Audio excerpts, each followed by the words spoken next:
Hello, everyone, and welcome back to the Hipfire Podcast. Today, we're going to be previewing the upcoming CDL Week 1 matches. So, these are the first round of matches for Stage 1. It's very exciting to have the CDL back. I'm sure everyone listening is excited to see the pros play. It's been fun cover the amateurs for sure, and we will continue to cover the amateur scene as well, even when the pro scene starts. But that being said, it is very nice having the pro scene back. It's we had a lot of roster changes and a lot of fun things happen, and now we get to see it finally in full effect. The kickoff classic was a lot of fun, and if that's like a little teaser for what's to come, and I want to see like a bit of passion coming out of some players, and I want to see the trash talk on Twitter. It's gonna be a good time. Um, but so what we thought we'd do is kind of share our highlight matches and players to watch, and kind of give an overview, and not get too specific yet. And then maybe on a reaction podcast after this weekend, we'll get more specific. But there's a lot of matches to cover, and I don't really think going through each one's that productive. So instead, we decided to select a few that we want to highlight. And the first one we want to highlight is obviously the first match that we're going to see, which is tomorrow at 3 o'clock, and it's going to be the Los Angeles Thieves versus the Rocker.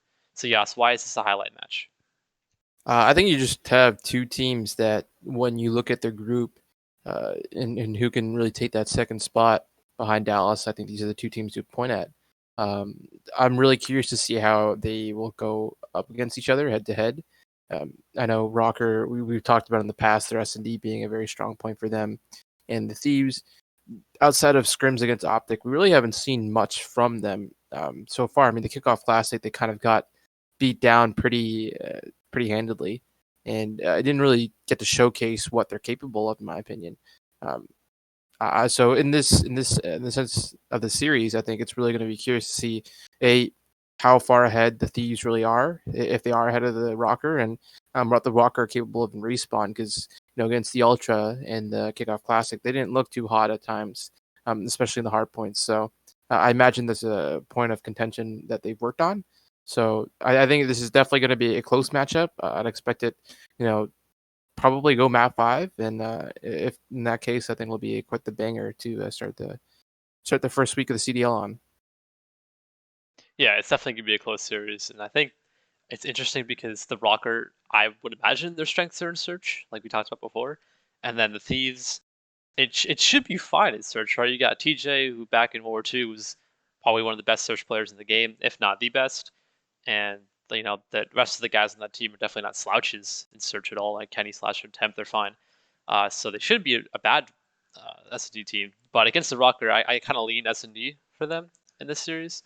And then Respawns, I want to lean towards the Thieves because Yas mentioned like Rocker against Toronto didn't look so great.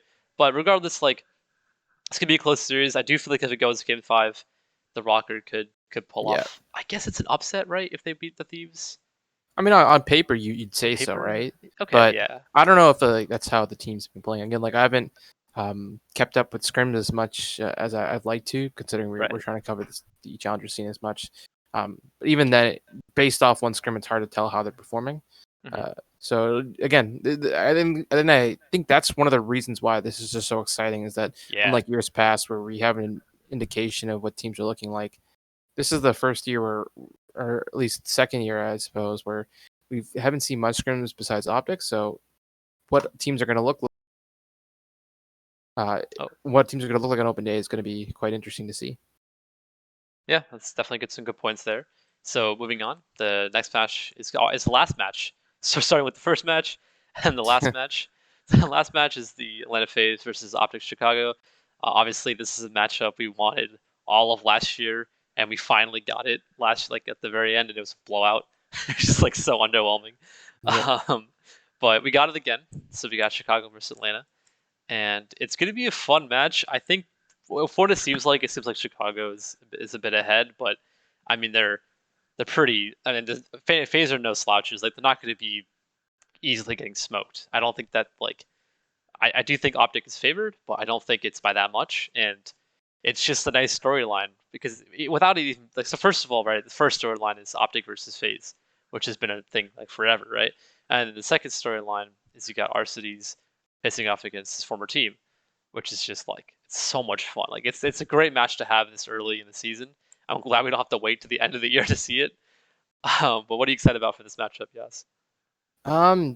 Everything in the sense of the word. I mean, obviously, Alex playing his former teammates, so that should create an interesting storyline. We saw a bit from Formal what he's capable of. I mean, from what it sounds like, this is the best Formal's look since Infinite Warfare, and that's a scary thing to see because obviously, I mean, you take the seasons after Infinite Warfare, World War II, where there were times where he wasn't even on the main AR on his team, and he picked it up towards the end of the season. Black Ops 4 being 5v5, he was okay, not amazing. Last season, he had his moments when he was the main AR, but now being in a 4v4 setting as the main AR and boots on the ground, he looks back to his roots, and he's frying. And been one of the strongest points on this Optic roster, so watching him is going to be interesting to see. I know Crone or CDL Intel, he posted, for his rankings for the CDL paddle rankings, rather, on how teams have looked and what the coaches have said and collectively what they think about the top teams. And they have FaZe second, Optic third. I think like FaZe was 1.9 roughly. That was their average placement in the rankings. Optic was 2.5. So people expect these teams to be close, although people favor FaZe. And I mean, we saw them in their matchup. They lost 3-2 to Florida. Granted, how much is a team like FaZe going to show in terms of their strats? Right. It'll be something else to watch. But I mean, I think this is an important matchup too when you think about it, because in terms of how, if I'm not mistaken, how the majors work, the team that finishes first gets the bye, right?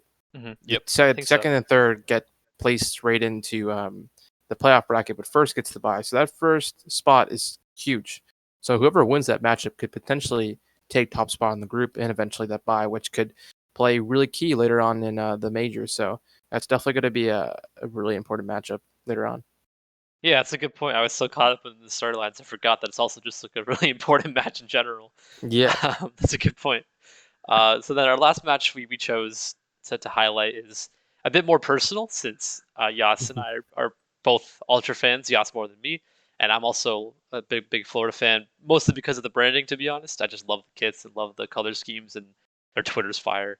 Yeah. So I always lean towards them a little bit, but it's also a good matchup on paper because I think both these teams have a ton of potential and like a lot of really good slayers and good players, and I expect them to be able to compete with the top teams, even if they're not like ranked that highly.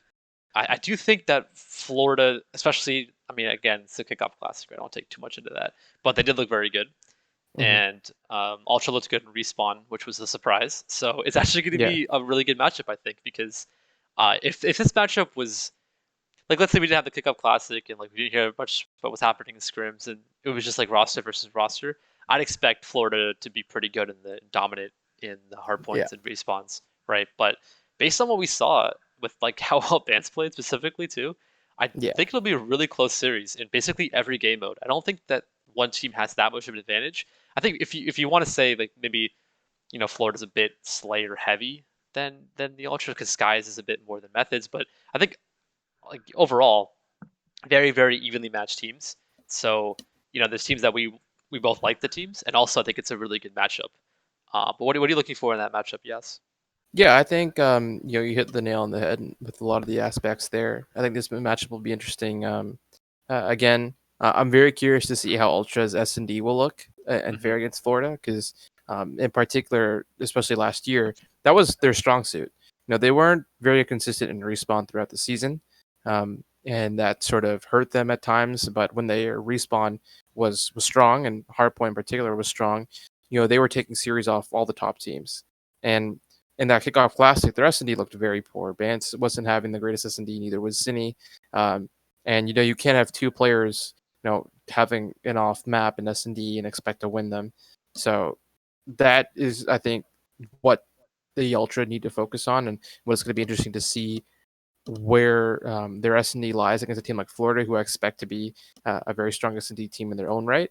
In addition, I mean, the eyes will be on a guy like Neptune against Florida, obviously, with all the drama with Crim and using ATS and whatnot, whether he used it or not.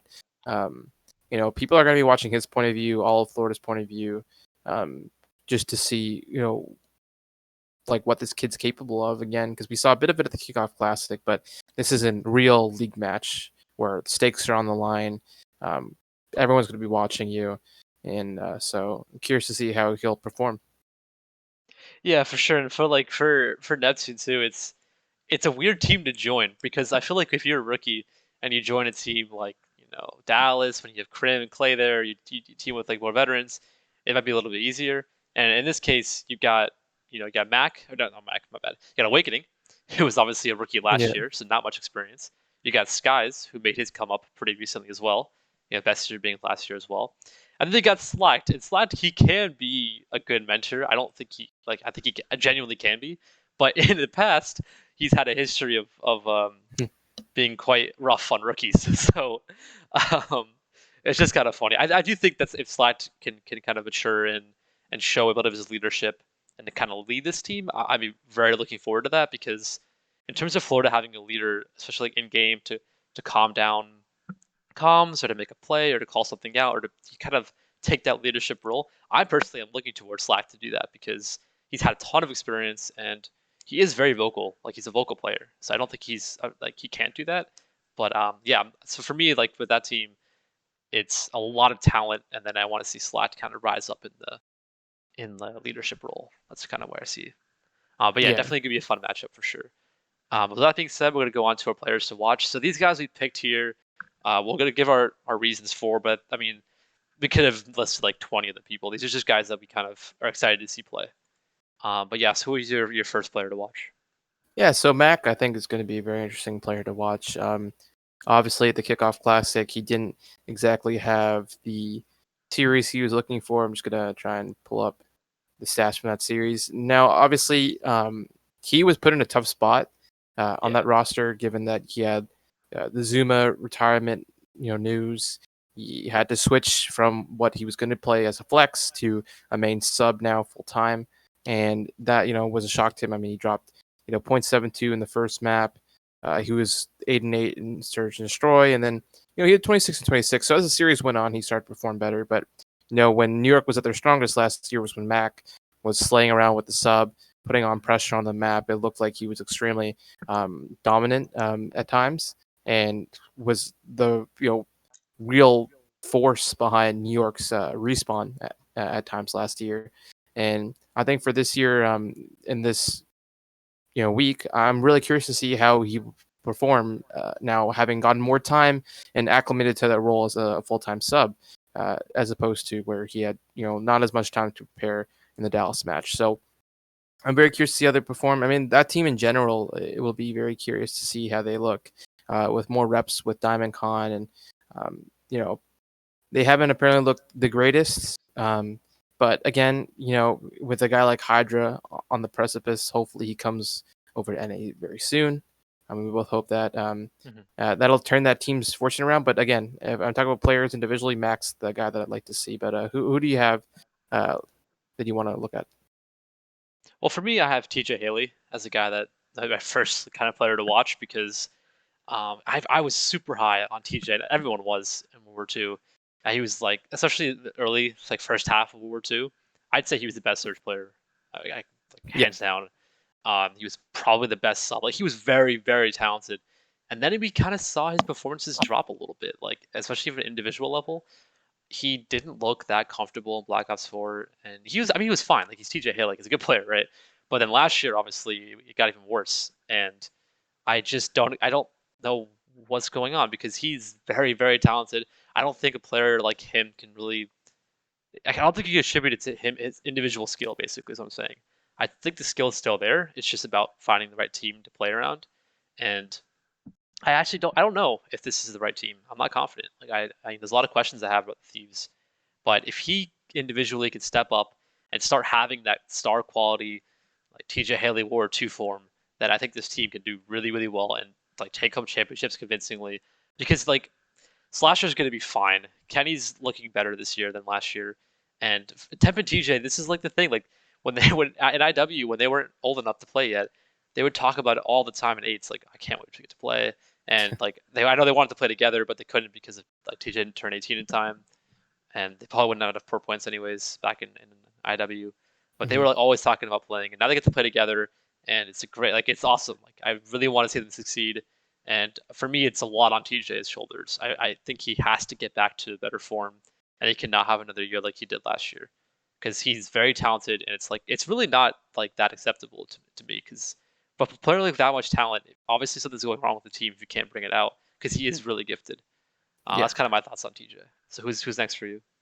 Yeah, Bance. For the Ultra, I mean, we've talked about it in the past. I mean, if you ask most fans who on the Ultra would you pick to be their weakest link, most would say Bance. And I know we've sort of picked on his performances at times, but there are a lot of key pieces and features that Bance brings to the Ultra and teams in general.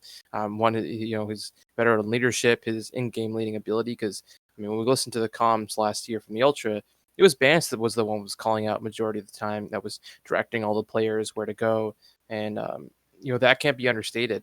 When he was at his best last year was when he was able to utilize the M4 more, and we saw in that series when he had the XM4 in his hand. Good God, he was frying. And that's something you don't usually expect from him to slay out with those kind of numbers in respawn. Because I think predominantly he's been the second sub from what I could see in scrims, unless they switched roles. If he can perform like that on a consistent basis in respawn, that sets Ultra up for a very interesting year. Because I believe that their S&D play will pick it up. They've always been historically a strong S&D team going back to last year, and with the players on their team, at least Cam and Kleenex, they've been historically very strong in S&D. If they can play consistently in respawn and hard points like they have been, they'll be a lot stronger than we initially predicted. And I think a lot of that's going to be on guys like Zinni and a guy like Vance, because if Vance can continue to play like that, I think the ceiling for the Ultra is a lot higher than I would have anticipated early on. Yeah, it's a good pick. It's been fun to watch him play this weekend. So for me, I got Scump, the King. I think Ginger a lot of Ninja. eyes are on yep, a lot of eyes are on Optic Chicago, and for a lot of good reasons. And there's been a lot of speculation before the season started with Dashi. How is he going to fit? Yada yada yada. Formal's hitting IW form. Maybe you got Envoy's like nasty and it's like really good at search. You have all this talk, and I feel like Scump is kind of like not being talked about as much, which isn't really like. I mean, because of how talented the team is, it's not that surprising, I guess you could say. But it's Scump. Like when he's playing at his best, the team is going to be really good because they're already that talented. So if he can hit a form, he hit a bit last year. There was a period of time where he was really good last year, and even like Black Champs. Ops 4, yeah, champs, right? Yeah, even in Black Ops 4, later in the year again, he was hot. He started playing well. I want to see it early this year. I think we're going to see it early this year, and from what I've seen so far, he looks really good in this game. And so my eyes are going to be on, a lot on Scump because I just think that like he's the king. He's driven. He's motivated, and I want to see it pay off. And I like the team, and I think like if he and Formal like both hit like form that they used to be able to hit, this team's gonna be really really hard to beat because you're not gonna get inconsistent performances out of Envoy. It's just not gonna happen. He's not gonna have that many bad maps, you know. And like Dashi's gonna be great in most game modes as well. So if like the kind of the old guard of Optic can step up here, it's weird calling them the old guard because I feel like Prim and Karma were always the old guard. But Yeah. anyways, but like these guys now are now the old guys on the team. So if they can, step up and consistently play well, then this team's gonna be really good. And I don't know. I'm excited to see some play this year, basically. Yeah, no, I think Scump. I mean, TTP. Everyone will be interested to see them. Yeah. Again, this is the first time we see them in 4v4 since World War II, which was their worst Call of Duty. But they're reinvigorated. They've been There's looking some good in other things. scrims. Yeah, other circumstances that took place. Yeah. But yeah, I think Scump's a good pick. He was looking very very strong in their series against the 100 Thieves. I haven't watched enough scrims from him to know how well he's playing individually, but I mean, Yeah. the team overall has looked quite strong. So that's good to see. My next player I want to look at is Fire. I've really liked Fire. We talked about him. We actually talked, had a podcast with him back in September, talking about the potential of being a sub for our league team. And lo and behold, he's now playing and starting on the Paris Legion, and he's looked very strong. I believe he's playing a flex, or he was when they were playing their kickoff match, and he looked very strong. Let me just pull up the stats from that matchup. It's a And good role while for I him. look, Yeah, I think it's a good role for him. I think it sort of suits him because he wasn't necessarily. I know you talked about this. He wasn't necessarily like a very aggressive aggro kind of player. He knew when to like slow down his pace, be patient. Yeah, 22 and 20 in the hard point. Yeah, the S&D he went 7 and 7, control 21 and 19, 31 and 26 in the hard point, and then the last S&D 9 and 3. So he was just going off the entire series, um, and really was the backbone of the Paris Legion team. And I think I mean, the reason I feel like many people look at Paris as like a sleeper team, I think Fire is a big key to that. It's how he's going to be able to play. And the one thing I think that separates Fire from a lot of the rookies is his ability to take feedback and criticism. I mean, keep in mind, this guy played with Hagi and loved playing with Hagi Yeah. through his time in the rookie or this time in the Challengers scene last year. And he noted how often he took feedback and took criticism and utilized it to help him be better. And I feel like players like that are able to take that kind of criticism can only improve their game. And so I can only imagine in the time he's been able to scrim with these guys and take feedback from guys like Aqua and Classic and even Scraps that he's only improved. And I think he's definitely going to have his bid for Rookie of the Year. So going to be interesting to see how his campaign starts out. Yeah, after speaking to him, like we got to root for him, right? Like he's just like the humblest easily. guy. Yeah. It's gonna be fun to see him play. But for me, my next pick is gonna be Attach. Dylan Attach. He was, I want to say, like a top 5, top 10 player the past couple Call of Duties in a row, but he kind of gets overlooked because the teams he's on are not always performing that well, and I guess because of that, right? Like you don't get to see him be the MVP because they're not winning enough, and you don't get to see him. You don't get to talk about him as much because the teams aren't doing quite as well. But individually, he has been very good, and I want to see it continue this year. And I'm actually excited. I think like this Minnesota team. I know people are gonna say it's like the friendship league and yada yada yada, Yeah. but they're actually built pretty well for this meta. Like I do like it. It's nice for a 2 AR meta. You can run a couple players on flex, and I don't think it really hinders them too much having to not having like a fast entry because Priestess could play any role, right? You give a Priestess any gun, he can play it. So I'm not too concerned about them having like an entry sub or whatever. But if you want to have like a inform attach sub Slayer, like doing his thing on the map, with the SMG, then I think this team could really really open up for this team because you got to have Lamar doing his thing with the AR, right? Like I think like his impact is going to be huge for this team, more so than it was maybe in 5v5 games because it's just harder to have as much of an individual impact when there's 5 players on the map. I think Mhm. that like for him in this team especially, if he really really dominates and goes off, then I think that's what's going to get them above the edge and help them to win respawns. And because yeah, like we said before, the SD is going to be fine. I'm not worried about that. It's just like respawns, they seem to be a little bit slow. But if he can speed up and kind of really take control of games, and because he can do that, he can take over games. We've seen it before, like last year. We saw it a bunch of times where all of a sudden Attach just starts going on a spree. I want to see that Attach again, and I'm looking forward to seeing that. And yeah, on that team especially, I think my eyes are mostly on him and how he plays because I do think it's a step up from last year, team wise. So and they won a cup last year, right? So I think that my expectation for them is winning at least one cup this year, and a lot of it's going to be on Attach, and I want to see him play well. Yeah. But who do you have next? Yes. No, I agree. Tash will definitely be an interesting player, and he was quite, I think, underrated in Modern Warfare Yeah. in many aspects. But um, Apathy is the next player I want to talk about. Everyone loves App. I don't think there's a person who hates Apathy. He's a really likable Impossible. guy in the scene. Yeah. One of the things last year obviously was a pretty horrendous season for him, and for everyone on that Seattle Surge team. Although I felt like at the beginning of the season, it kind of went under the radar because how the rest of the season went. But at the beginning of the season, he looked quite strong as a sub player. I really liked the way he was playing. He looked like one of the better subs, honestly, in the first opening event in the first couple of weeks that the season was going on. And we saw it in the kickoff classic. He looks like back to the same old App. He was frying as per usual. Stats. He had 20 and 16 in the hard point. You went -1 by 1 in the S&D control. He had 30. I didn't even realize he had 39 kills in the control. Good God. Damn. It was frying. Obviously, people will say it's against Seattle. And yes, it is against Seattle. But still, as a sub player, that is pretty impressive. He had 9 kills in the S&D in which they won. It's tough because he's going to be on a team like LAG, and their matchups are against FaZe, which don't predict them Jeez. win against that, and then Paris, which I really don't favor them either. I think they'll win that one, and they looked as one of the worst teams from all the chatter.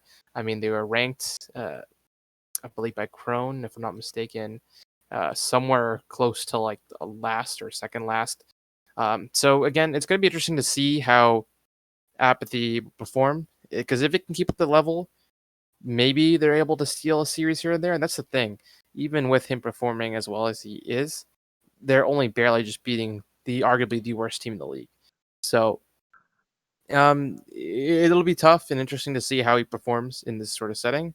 But I'm really curious to see if he can keep it up because, my opinion, if I'm a team that needs sub pressure and that is looking, to the future, looking to the season, next season, and wants to trade for a guy that could impact my team, I feel like a guy like Apathy would be a perfect candidate, and that's in that sense.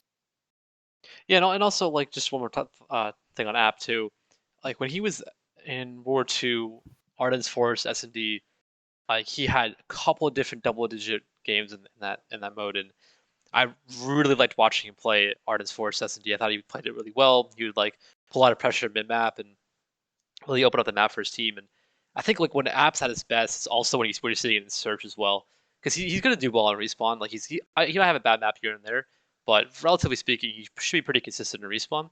But it's when he's taking over S&D games and having that kind of impact. That's when I love him. Like I love watching App play. And if he can hit that kind of form in S&D this year with a guy like Vivid alongside him, I think like they have the potential to be a really good S&D team. And like Yas said, then you got to just focus on stealing a respawn. But yeah, it's gonna be a difficult year for them for sure. But if he can hit that form in Search and they can become like almost like the Toronto that he had last year, right? If he can kind of hit that kind of form, that'd be interesting to see. But that takes us to Neptune as the last player to watch, and we kind of talked about earlier. Yas mentioned like all the eyes are going to be on him because of the Crim stuff and the movement and whatnot. Mhm. Yeah, but also more going forwards for that as well. You got to remember he's also taking Havoc's spot, right? So Yeah. Havoc is one of my favorite players, and he has been for a while. I liked him on Gen G. I liked him before that on EG with Study in the good old days. But he's always been a really good search player, and I don't know how good Neptune is at search. I haven't seen enough of it. I don't know if he really grinded it in Black Ops 4. Apparently he did. I'm not really sure. But I'm really gonna be looking for him in search specifically because I think in respawn with his like crazy ass movement and his gun skills also not bad at all. With that kind of stuff, I think he'll be fine in respawn. I don't think he'll be that bad. For me, it's more to search. I want to see how he plays it. I want to see how he gets good reads. And actually, that reminds me of Garrison S&D when he's playing in the AM scene with I forget who was on the team right now, but he was playing in Gary S&D map, and he was in a 1v2, and you could tell his teammates were trying to tell him like what to do, and Neptune like he did a really good job, I thought, of like listening to his teammates and what they were telling him to do, but also like kind of figuring out his own play in the midst of that. So he's in a 1v2 and he ends up playing it perfectly well. Plays it patiently he has a bomb down, doesn't like check the bomb before he has to check it, gets a kill, gets away, then repeaks it. Like that one round to me, this like spoke volumes to him as a player because it means that he has decent instincts in S&D, but could also like receive feedback and not crumble under pressure. And on a team like Florida, I think that he's going to have to kind of make a lot of those kind of plays and listen to Slack. And I think if he does that, we'll see a really good Neptune. And I'm excited to see him play. And yeah, I just want to see him play in Search for sure. Mm-hmm. That kind of rounds out our players to watch. And yeah, there's going to be a lot of good action this weekend. So make sure you guys tune in. And we're going to wrap up a little bit with some thoughts on the M scene. So there's been the Elite Series that just kicked off recently. And we'll do a more like in-depth video maybe when the Elite Series is over or some kind of halfway mark. Yeah. But from what we've seen so far in Europe, Orglis looks really good after dropping Dave. It's very strange. I don't Yeah. think we expected that at all. But they're playing really well with Harry, and yeah, it's just like weird. And also like 3G, like they have inconsistent maps, but when they have like a really good map, I just wanted to shout out Aroma for a second because wow, like when he's on, he's on. We gotta get more consistent. I hope 3G can get there. But it's been fun watching him play, and then also Nolson's been great. But who stood out for you, Yas, so far? Yeah, no, I mean, the EU scene in general. Actually, just one quick thing I wanted to say, um, is we got announced the casters and broadcasters for the late series, and Oh, sure, yeah. obviously a lot of new faces, a lot of familiar faces. Obviously, happy to see guys like Infinity and Isle Shift, obviously there. Ellen was one of the new people, and as we see, you look at the chat, and you can tell she doesn't necessarily have the same amount of knowledge as the other casters with regards to the scene, but it is her first cast.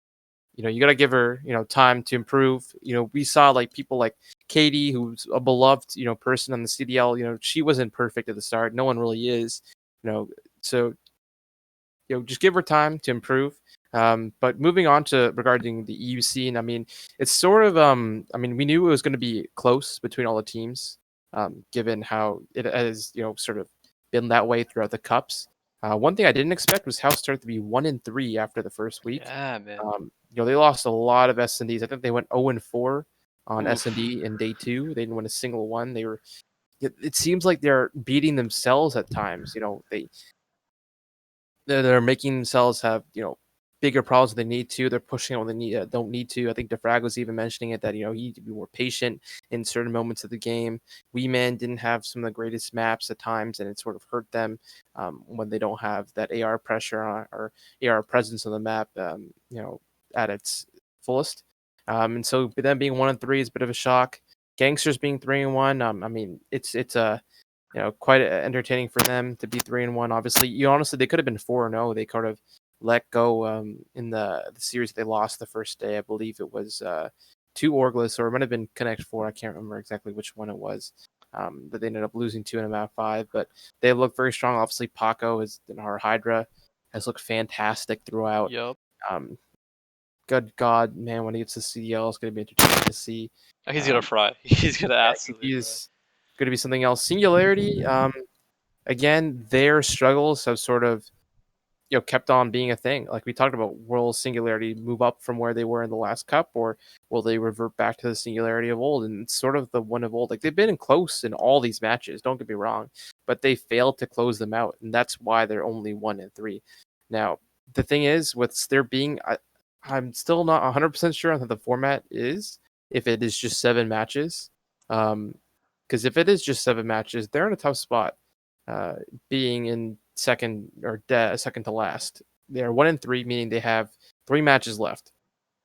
And best case scenario, they're 4-3, and they're probably within that top 6. Worst case scenario, they're getting relegated, and they don't want to be in that position with teams like Empted and other strong teams in EU on the rise. So again, EU seems really interesting. NA hasn't exactly finished up yet, but I think we can sort of comfortably say our top 3 is Wester, New York Subliners Academy, and then UT Crew in that order. Although, as I say that, currently BBG is up 2-0 against New York Subliners Academy. So, Wow, good job, Penta. All right. there's something there. But yeah, that's sort of where we leave the AM scene at the time. Yeah, and as it develops, we'll keep posting stuff on our Twitter regarding the M scene, and then Yeah. we'll do a video at some point.